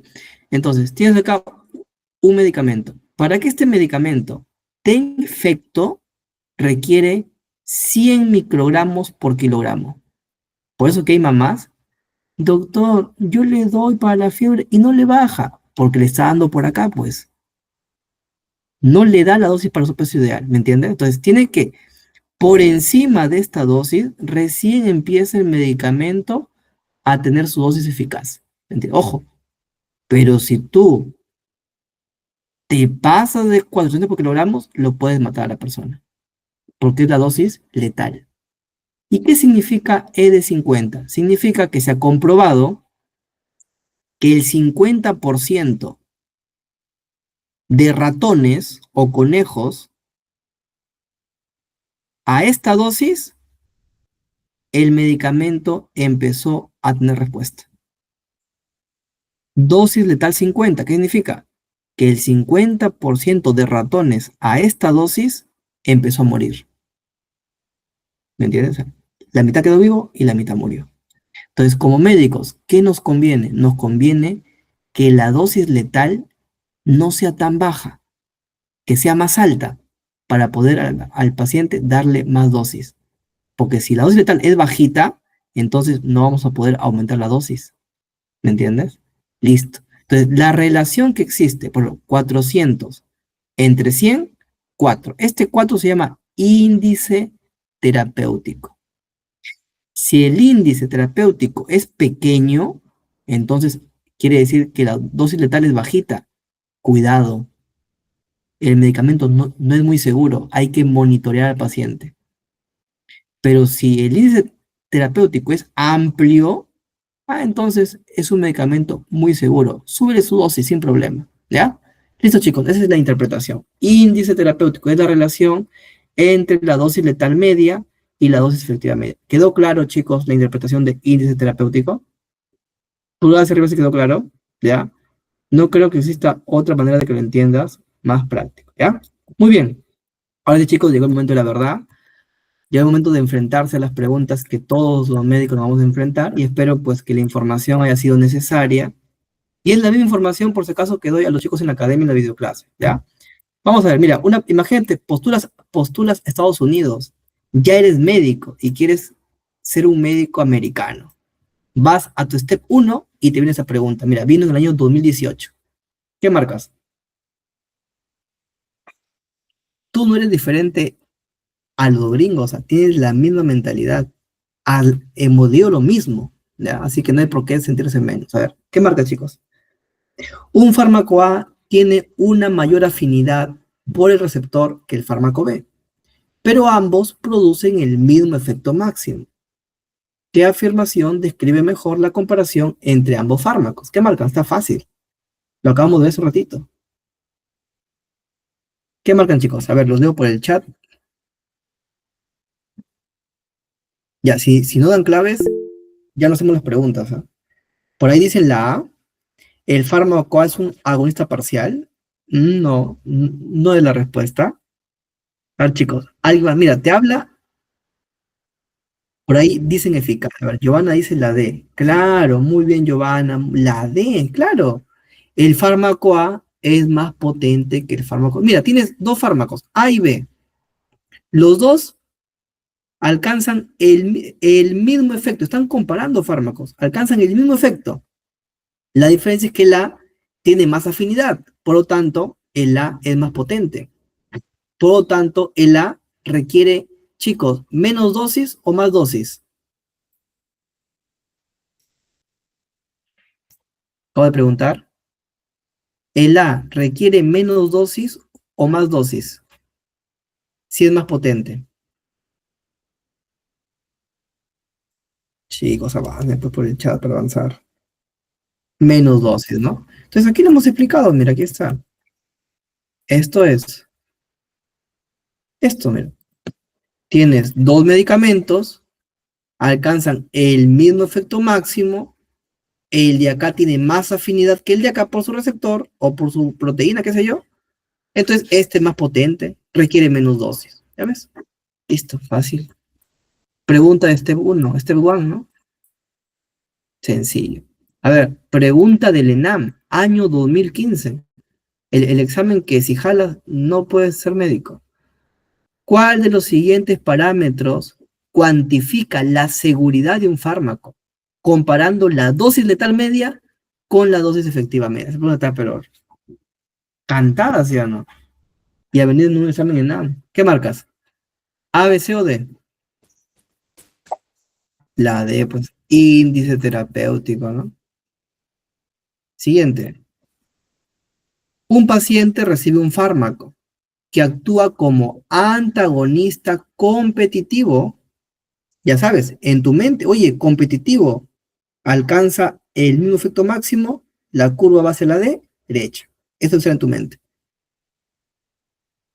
De los receptores beta adrenérgicos, ¿cómo se modifica la curva dosis-respuesta del agonista endógeno en presencia de este fármaco? ¿Qué marcas? Tienes ahí tu receptor beta, que tiene su agonista, que es la norepinefrina, que es de tu propio cuerpo, y tú agregas un medicamento que es antagonista competitivo. Los dos van a competir por el mismo sitio. ¿Qué pasa con la curva dosis-respuesta? ¿Qué marcan? Pregunta de e-salud. Si quieres hacer tu internado en el e-salud para que te paguen más, viene esa pregunta, el año 2019. ¿Qué marcan, chicos? No, Andrade, me voy por el MINSA mejor. ¿Qué marcan, chicos? Claro, muy bien, María José, excelente. Desplazamiento a la derecha sin cambios en la eficacia máxima. Es lo que hemos visto. Esto, mira, está en el Goodman. Andrade, yo nunca leí el Goodman. Piña, ¿para qué no lees tu Goodman, pues? ¿Es el libro base de farmacología? Es que es muy complejo. Mira, aquí está. Esta es la norepinefrina. Este es el inhibidor competitivo. Compite, la curva se va a la derecha y se alcanza el mismo efecto máximo. Ahí está, clarito. Ya no voy a regresar para la diapositiva. ¿Ya? Vamos de frente a las preguntas porque son varias, ¿ya? Vamos de frente a resolver. Son cosas que ya hemos visto. A ver, ¿qué marcas acá? ¿Qué tipo de receptor utiliza la insulina para ejercer sus efectos metabólicos? Vino en el ENSIP año 2020. O sea, para ti que vas a ver el ENSIP, receptor tirosinquinasa con actividad intrínseca. ¿Sabes? Regalado. Clave, la B.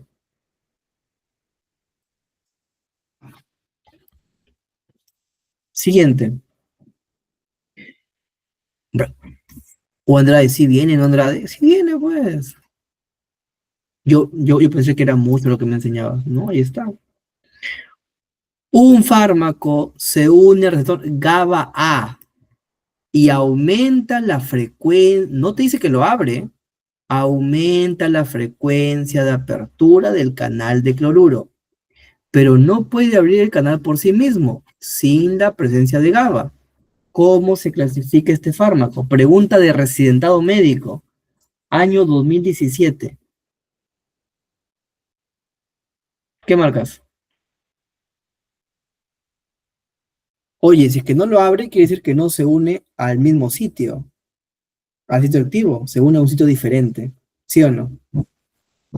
Y este ejemplo es clásico de un... ¿Qué marcan, chicos? Sí lo hemos visto como ejemplo, ¿ah? Vino en el examen de representado médico, o sea, esa pregunta lo rindieron los médicos que querían postular para ser especialistas y de farmacología básica.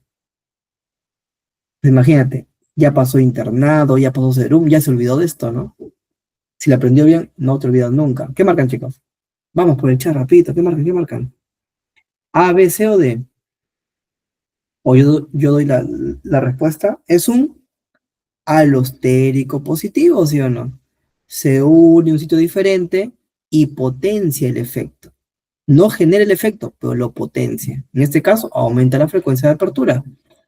Clave, la B. Entonces, no olvides el concepto. ¿Ya? Siguiente pregunta, ¿de dónde es? Step 1, mira. Estados Unidos. A ver. Si un fármaco actúa como agonista parcial en presencia de una dosis alta de un agonista completo, ¿qué efecto neto se observa? Entonces, se está diciendo, mira, hay dos fármacos, te dicen, ¿no? Uno que es agonista parcial y uno que es agonista completo. Vamos a la definición. El agonista completo se une a receptores activos. Su efecto es máximo. El agonista parcial se une un poco para positivos y un poquito para negativos. O activos inactivos, ¿sí o no? Eso significa, chicos, que en ese tejido va a haber receptores inactivos trabajando. Por lo tanto, no va a aumentar el efecto, no va a potenciar, no va a aumentar la eficacia. va a disminuir la respuesta, porque ya hay receptores inactivos trabajando. Entonces, ¿cómo se llama eso? Antagonismo, ¿sí? Va a disminuir el efecto, va a antagonizar, ¿ya? Siguiente pregunta. ¿Cuál de los siguientes eventos ocurre tras la activación de un receptor ACO? Esa pregunta regalada, ¿no? Es de biología molecular esa pregunta. Pregunta de salud, año 2016. ¿Cuál de los siguientes eventos ocurre tras la activación de un receptor acoplado a proteína GQ? ¿Qué marca? Aumento de IP3 y calcio. ¿Eh? Chicos, disculpen, ¿se entendió la pregunta del step 1 o no? Este de acá. ¿Todos lo han entendido o no? Es la definición nada más, ¿eh? Si alguien no lo entendió, hable ahora, chicos. Y si no, pues avanzamos, ¿ya? Pregunta en SIP, año 2019. Y es la misma pregunta que pone todos los años el autor Urquiza en los exámenes de unidad. Se administra un fármaco X y se observa que la dosis requerida para lograr el 50% del efecto máximo es de 10 miligramos. Para el fármaco Y, la dosis de 2 miligramos. ¿Qué podemos concluir? Mira, en uno 2 miligramos, en otro 10 miligramos, para lograr el efecto. ¿Qué concluyes? Vamos, chicos.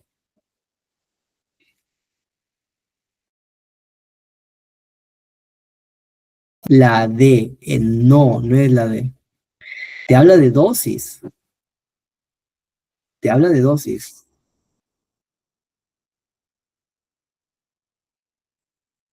Potencia, claro. Y, ya te dice, se administra un fármaco X y se observa que la dosis para lograr el efecto es de 10.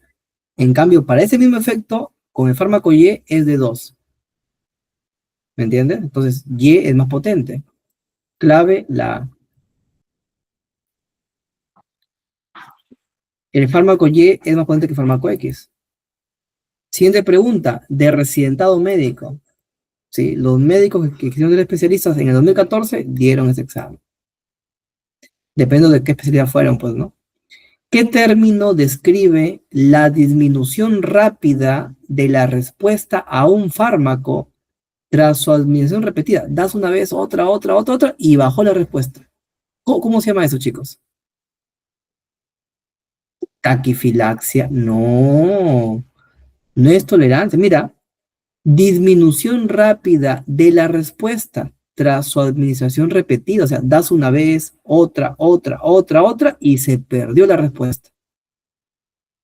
Es taquifilaxia. Taquifilaxia. ¿Ya? Taquifilaxia, desensibilización o down regulation. La pregunta es clara. La definición es, cuando un medicamento das una vez, otra, das muchas veces o sea, de forma espaciada, el receptor se esconde. ¿Ya? Eso ocurre, chicos. Se llama down, y ocurre, por ejemplo, con los opioides, por ejemplo. Ocurre con los corticoides. ¿Sí? Bueno, taquifilaxia. Para aclarar, la tolerancia es para sacar al paciente de la taquifilaxia. Si el receptor se escondió, tú tienes que aumentar la dosis para que esos pocos receptores que quedan se activen. ¿Entiendes? Eso se llama tolerancia. ¿Ya? Siguiente. Un antagonista, esa pregunta de este uno. Un antagonista no competitivo, no, o sea, se une a un sitio diferente. Se une al receptor de forma irreversible, también hemos dicho, ¿no? ¿Cuál es el efecto principal en la curva dosis-respuesta del agonista? Chicos, ¿qué hace un inhibidor no competitivo? Te baja el efecto máximo. ¿Sí o no? La curva, que normalmente es así, con un inhibidor no competitivo, la curva es así. Baja el efecto máximo. ¿sí? En cambio, con un competitivo, o sea, esas curvas tienes que aprenderlo, mira. Entonces, este de acá es, vamos a ver, ese es el efecto normal, y con un competitivo ocurre esto. La curva se desplaza hacia la derecha, o sea, se requiere más dosis, pero el efecto máximo se alcanza. Este es competitivo, este es no competitivo. Entonces, ¿cuál es ahí? Disminución del efecto máximo. ¿Ves? Pregunta este uno, chicos, un chiste, ¿ya? Sigamos. Pregunta de internado de salud 2021. ¿Qué marca? ¿Qué característica define a un agonista inverso? Facilito, ¿sí o no? Y esa definición es tal cual te da el Goodman. Y yo te acabo de explicar la definición. ¿Qué es un agonista inverso? Oye, completo o total si se une por completo a receptores activos. Y inverso, cuando todo el medicamento se une a receptores inactivos. ¿Cuál es la clave? La clave es la A, B, C o D, chicos. ¿Qué marcan? Necesito clave, chicos, para avanzar. No avanzamos. ¿Qué marcan? No me acuerdo, Andrade. Vamos a ver por acá. Aquí está, mira. Agonista inverso. El medicamento se une todo a receptores en su estado inactivo. Y al unirse, hace que el receptor pierda su actividad. Por eso que baja el efecto. ¿Sí? Si se une en su estado activo, es el efecto máximo. Si se une 50-50 proporcional, no hay efecto. Si se une a los dos, pero más activos, baja el efecto. Baja. ¿Ya? Muy bien, chicos. Entonces, ¿cuál es la clave? Está fácil. Pregunta de examen de salud, año 2021. La clave tiene afinidad por el receptor y reduce su actividad constitutiva. O sea, ese receptor se inactivó, se apagó, ¿no? Siguiente. El fármaco protamina, esa pregunta de NAM 2018, se une químicamente a la heparina en el torrente sanguíneo. Tú ya has llevado bioquímica. Sabes que la heparina es un anticoagulante, ¿sí? De la vía intrínseca. ¿Ya? Entonces la protamina se une y hace que la heparina ya no funcione. ¿Qué tipo de antagonismo es? Se une químicamente, dice, está la clave ahí, ¿no? Antagonismo químico. Esta pregunta, chicos, no debe ser acá. Esta pregunta es para un tema que se llama interacciones, que es de la clase de cámara. Aquí vemos RAMs e interacciones. Aquí te explico mejor las interacciones, ¿ya? Esa pregunta, voy a moverlo. No debe ser acá, ¿ya?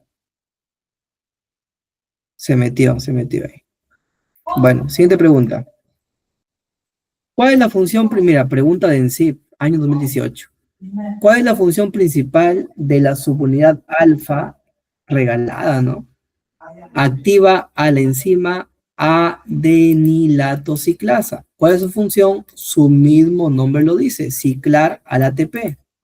Ciclar nucleótidos de adenina. El ATP lo convierte en ATP cíclico.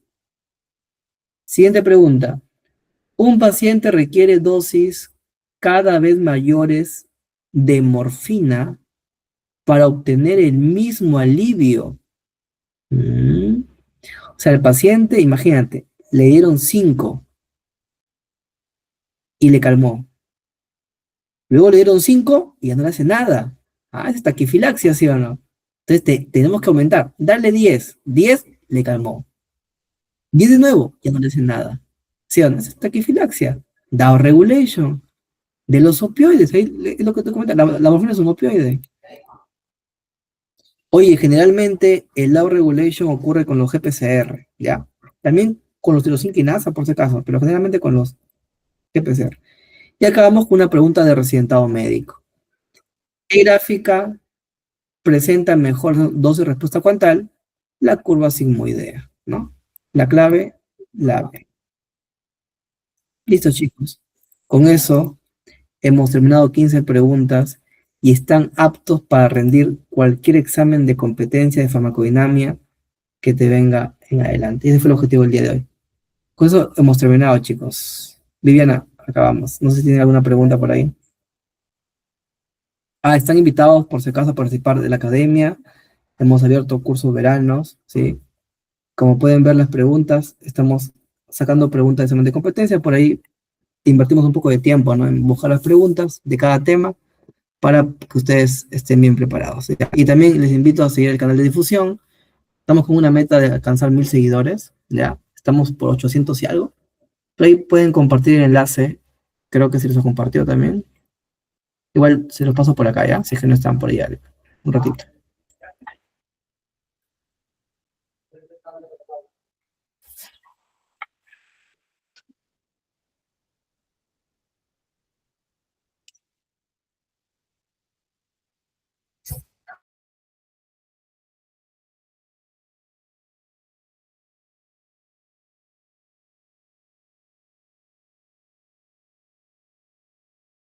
Listo, nos vemos, chicos. Hasta luego. Chao, chao.